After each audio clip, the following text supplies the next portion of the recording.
start this video, I just want to give a special shout out to Irene Senti for donating $20 to our Cash App. That is our very first donation Woke Society has ever received, and it means a lot. She said, for great videos, keep up the great work. So we really appreciate it. Thank you to Irene Senti. I wanted to remind you guys once again that we are having an exclusive couples deal. Buy one, get one 25% off over at Woke Society LLC. That's right, at Woke Society LLC on Instagram. We offer free shipping worldwide on our Irish Sea Moss, our Free Thinker Nootropics, and our Goddess Blend. For those of you who don't know the now disgraced pedophile, AFRIKA BAMBAATAA, he is a rapper, songwriter, and producer from the South Bronx, New York. He is most known for releasing a series of genre-defining electro tracks in the 1980s that influenced the development of hip-hop culture. He is also one of the originators of breakbeat DJing. He turned his street gang, the Black Spades, into the music and culture-orientated Universal Zulu Nation. This is a guy a lot of old heads nowadays call the father of hip-hop. But I think it's also important to point out that he was what we call woke and conscious. He was also building a so-called nation. He would take poor little kids from the ghetto and the projects and allow them into the Zulu Nation, providing food and shelter and also giving them a sense and feeling of family. BAMBAATAA was recently served his copy of a lawsuit filed against him and the Zulu Nation, claiming the disgraced hip-hop pioneer sexually abused and repeatedly sex trafficked a 12-year-old boy to other deviant adult males in exchange for money for 4 years. Child sex trafficking, by definition, refers to the recruitment, transportation, obtaining, patronizing, or soliciting of a minor for the purpose of commercial sex act. The lawsuit was filed in the Bronx Supreme Court and says that one location that the child sexual abuse and child prostitution took place was in BAMBAATAA's Bronx River apartment, which doubled as the Zulu Nation headquarters. John Doe's lawyer filed the lawsuit on August 4th, 2021, 10 days before the August 14th deadline of the Child Victims Act. According to several alleged victims, BAMBAATAA considered himself an intergalactic being who had to protect himself from wicked forces. He put tape over his VCR and Betamax to prevent Big Brother from spying on him and believed all phones were tapped. A new world order would soon be here, and BAMBAATAA believed he gained superpowers by swallowing the semen of young boys. His song Planet Rock perfectly emulated his world. Aliens, hip-hop, rock, and sex. His apartment was a mix of an office and an LSD trip. On the walls were images of spaceships. Vinyl records were strewn all over the floor, and photo albums of naked male Zulu Nation members and naked New York DJs were always in close reach. Gay and heterosexual porn played often on his model floor TV. The lawsuit describes how stage after stage, moment after moment, visit after visit, BAMBAATAA patiently and expertly groomed the preteen into acceptance of this illegal contact and illicit behavior. BAMBAATAA then began exposing the child to pornography videos while encouraging him to masturbate. BAMBAATAA himself freely masturbated in front of the 12-year-old boy and continued his sexual assault by committing full rape by sodomy on the minor child. It also alleges that while parading himself as a pillar in the community and leader of a righteous organization, BAMBAATAA's humiliation of this young boy knew no bounds. He had no regard for human life because he transported and supplied this young boy to other deviant, perverted males for cash.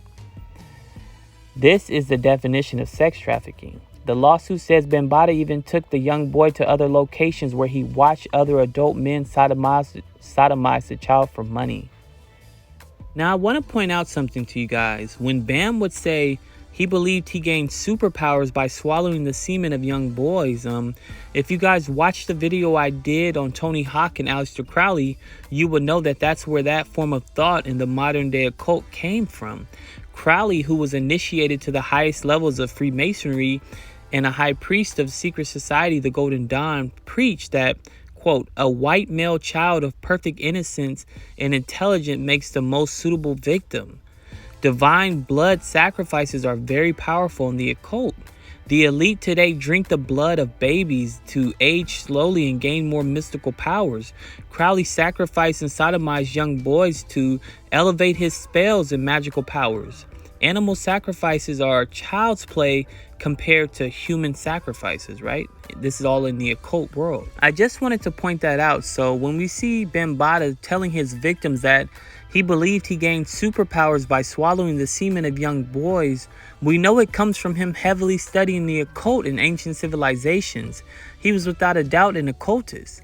A lot of his victims he would get from his weekly teachings and classes he held, where he would teach knowledge of self, aliens, liberation, etc. Bambaataa studied national speakers from the Nation of Islam and the teachings of Dr. York, who is a convicted pedophile now serving a 135-year sentence for molesting boys. I just wanted to add that in. That's how he learned to public speak so well, move crowds with his words, and hypnotize young boys who were just searching for knowledge. Now, why is this lawsuit such a big deal? Because in 5 days, the Child's Victim Act will end and time will be up for anyone who wants to sue or press charges against Bambaataa.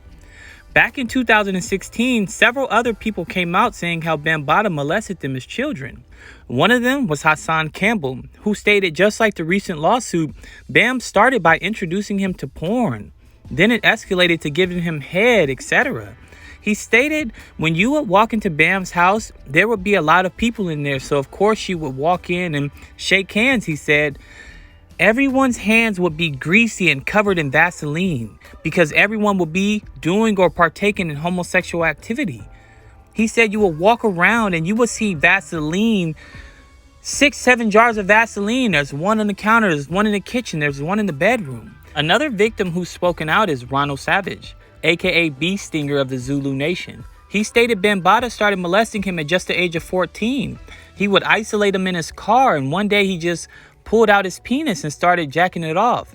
He told Bee Stinger, aka Ronald Savage, that this is what everyone does. This is cool. You don't do this, you don't do that, and that's how it started.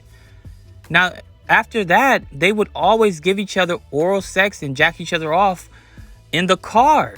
It was always in the car with him a lot of the times. Another thing Ronald and Hassan Campbell both said in their story is that Bam would make them cross their legs and Bam would rub his penis in and out of their legs.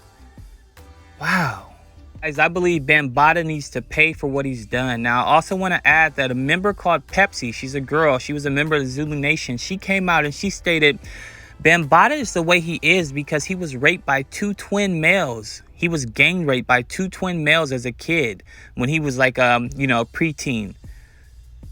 2 twin brothers raped him at the same time. And here we see this vicious cycle continue, people who have been sexually abused turn out to be sexual abusers. And we've seen this in many other stories here on this page. So hopefully before the 14th, we see more people come out to tell their stories, and whether it's file monetary gang suits or criminal charges. And hopefully the FBI steps in, because how many victims could there be? Hassan Campbell stated that if you were like in the room with AFRIKA Bambaataa and you were acting a little nervous about doing whatever, he would pull out this big photo album. And everyone knew about this huge photo album. And in this photo album would be pictures of the toughest gangsters, people you knew from Bronx River Projects, people who were in jail for murder. These were like thugs. They turned out to be gangsters. You would see them in this book at age 12, 13, 11, 7, butt naked or doing sex acts. He had Polaroid cameras on, and that's what he would do. He would take pictures. He always kept pictures.